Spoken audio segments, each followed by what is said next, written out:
Homenaje a Landarín Carvajal.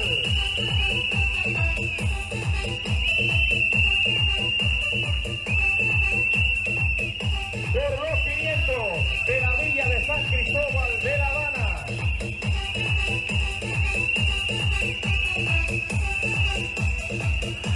Suena la campana. Salida del Maradona 2019.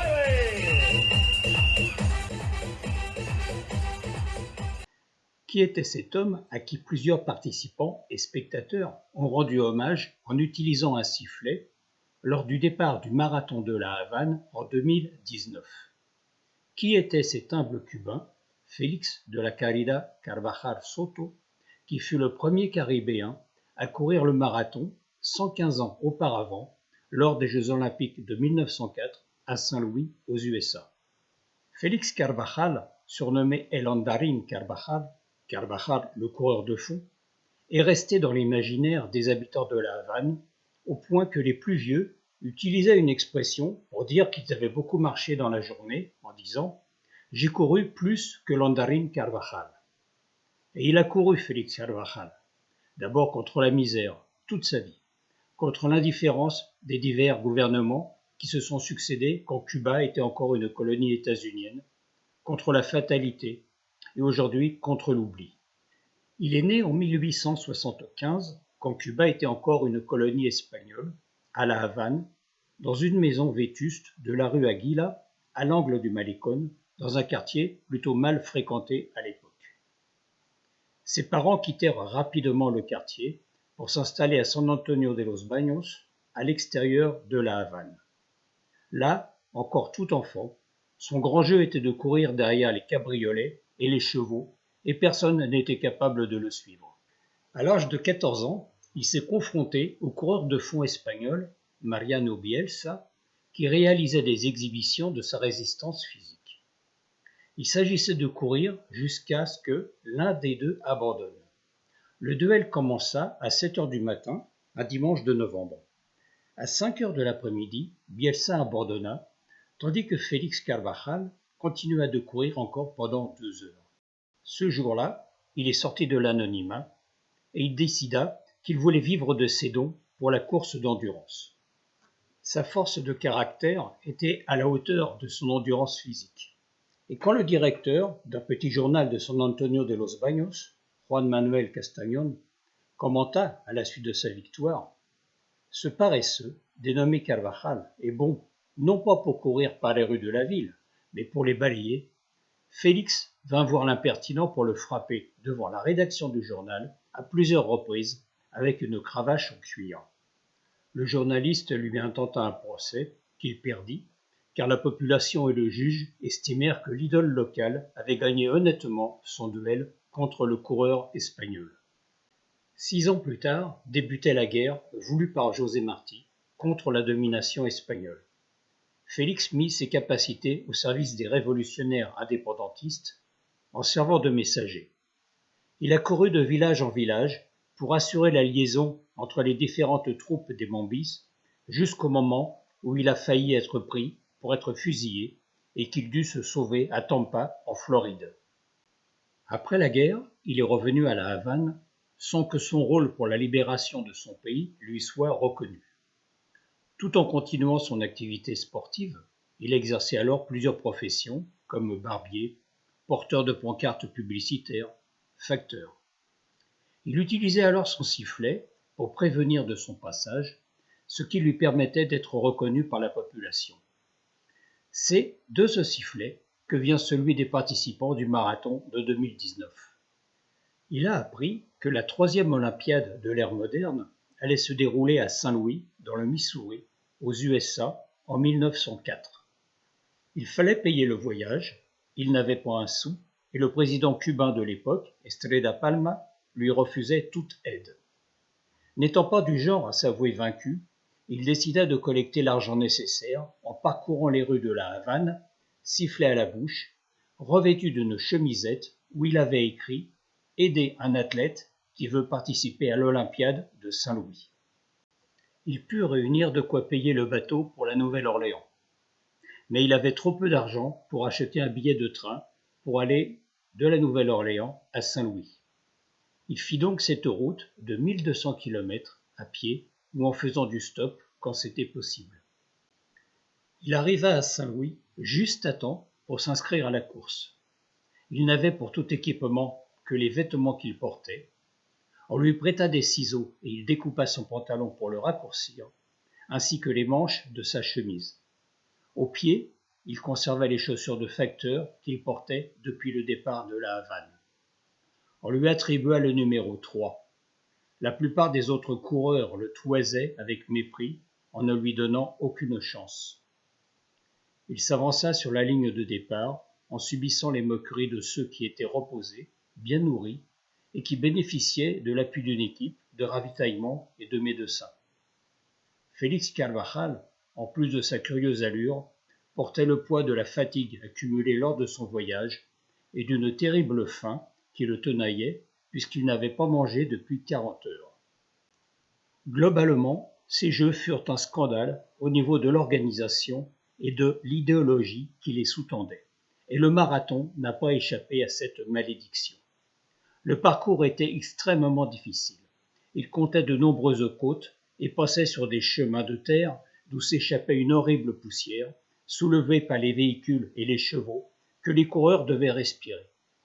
Il faut ajouter à cela la chaleur d'une après-midi du mois d'août, environ 32 degrés, et le manque d'eau. En effet, un seul point d'eau était prévu à mi-parcours pour valider une théorie prétendant que l'eau diminuait les performances des coureurs. Et pourtant, Félix prit rapidement la tête, et quand il passait le 15e kilomètre, son concurrent le plus proche était 5 kilomètres derrière lui. Cependant, la faim devenait insupportable, et, à quelques kilomètres du but, il s'arrêta dans un verger pour cueillir des pommes et les manger en courant.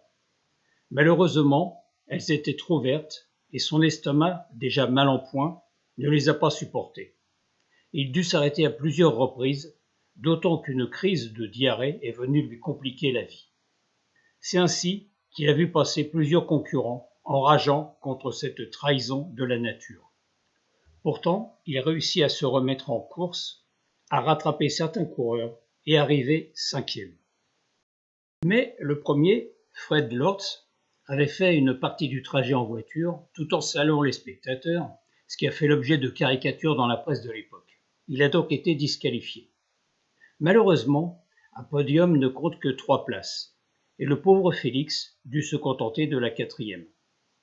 Cependant, le premier coureur, après Fred Lorz, Thomas Hicks, était tellement épuisé qu'il avait terminé le parcours en étant soutenu par des membres de son équipe après avoir reçu 2 doses de strychnine accompagnées d'eau-de-vie. Si un minimum de réglementation avait été appliqué, Félix aurait obtenu la 3e place et serait ainsi devenu le premier médaillé cubain du marathon olympique. On dit qu'il était inconsolable et qu'il ne cessait de pleurer. Il faut revenir un peu sur ces Jeux de 1904. Les USA vivaient sous le régime de la ségrégation raciale et le directeur des Jeux, James Edward Sullivan, un dirigeant sportif états-unien et raciste convaincu, voulait confirmer la supposée supériorité physique des Blancs sur l'ensemble des autres peuples qu'il, avec d'autres membres de l'organisation, qualifiait de races inférieures.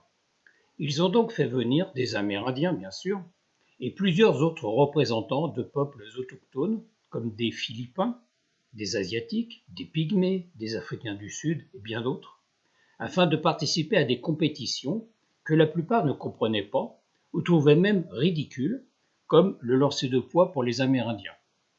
Dans ces conditions, les résultats ont été très logiquement ceux voulus par les organisateurs.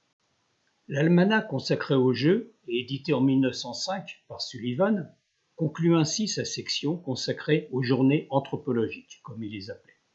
Les maîtres de conférences et les auteurs devront à l'avenir omettre toute référence à une capacité athlétique naturelle chez les sauvages, à moins de pouvoir attester leurs exploits présumés. Lors d'une de ces journées des sauvages, comme il les intitulait, un marathon fut organisé et un des participants, un Africain du Sud, arriva troisième.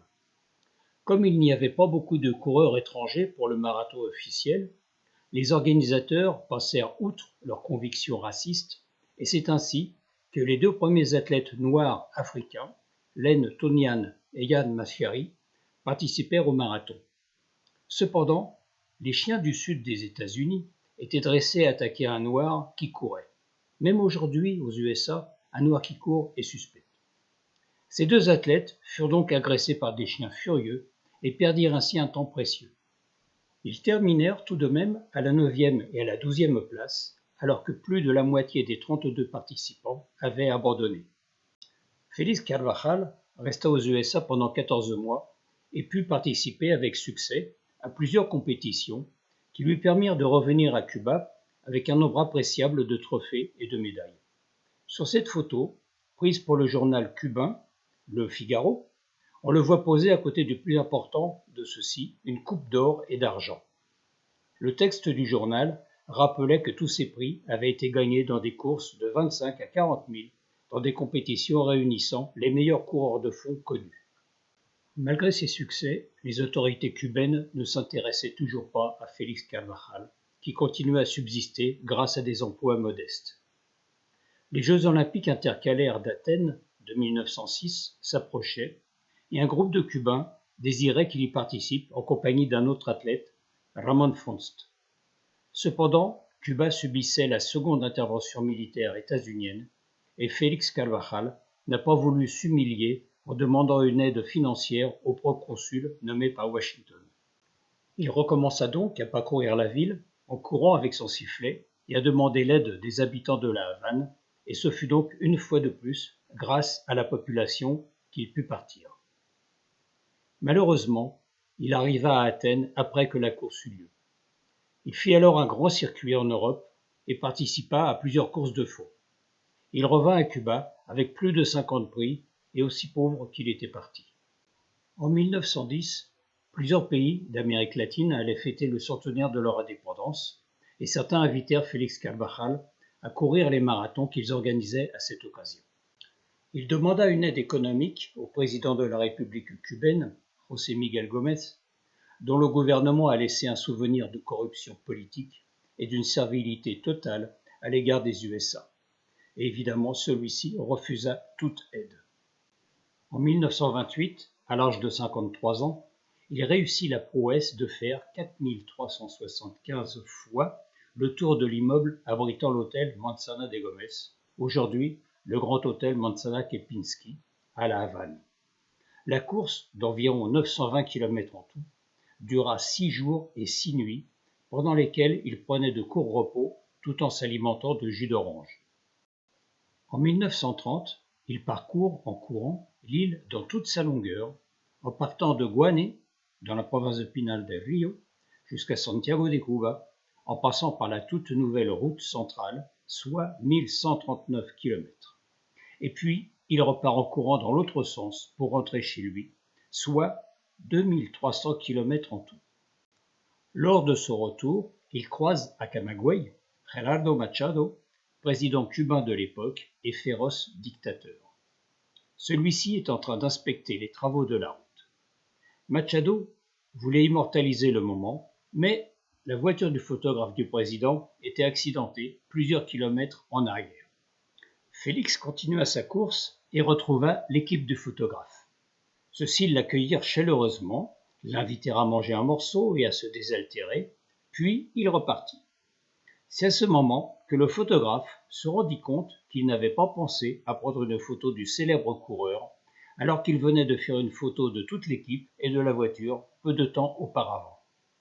La seule reconnaissance officielle émanant d'une autorité cubaine fut la remise de la médaille de la ville de La Havane, compte tenu des 54 médailles déjà reçues d'autres villes dans le monde. Une pièce de théâtre racontant sa vie fut écrite en 1978 par Jesús Gregorio, mais aucun des nombreux musiciens cubains n'a eu l'idée de lui dédier une chanson. Il fut portier de l'hôtel Inglaterra, au même endroit d'où est parti le marathon de la Havane en 2019. Concierge au ministère de la Défense, et il posa pour des publicités. Il finira sa vie misérablement dans une cabane située sous le pont d'Arango, dans le quartier havanais de la Lisa. Il y louait un petit terrain où il cultivait des légumes et des fruits qui le livrait dans sa drôle de carriole faite avec des roues de vélo dans laquelle il lui arrivait de dormir quand il se trouvait trop loin de chez lui. À côté de son lit, il conservait les médailles qu'il avait gagnées, enveloppées dans un vieux drapeau cubain. Il mourra à cause de son caractère emporté.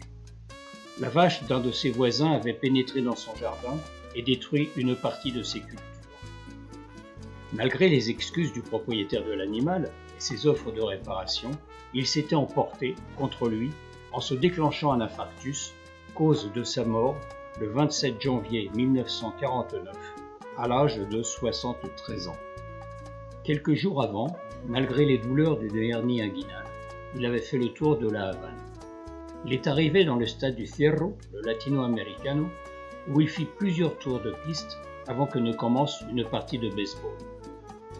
Le public, debout, l'ovationna pendant de longues minutes. Il dit alors « Je l'ai fait parce que j'ai donné ma parole et que je n'y ai jamais manqué, et aussi pour que tout le monde voie que Landarín Carvajal court encore. » C'est ce personnage à qui les coureurs et spectateurs du marathon de la Havane ont rendu hommage en 2019. Et on a bien le droit de l'imaginer en train de courir parmi eux.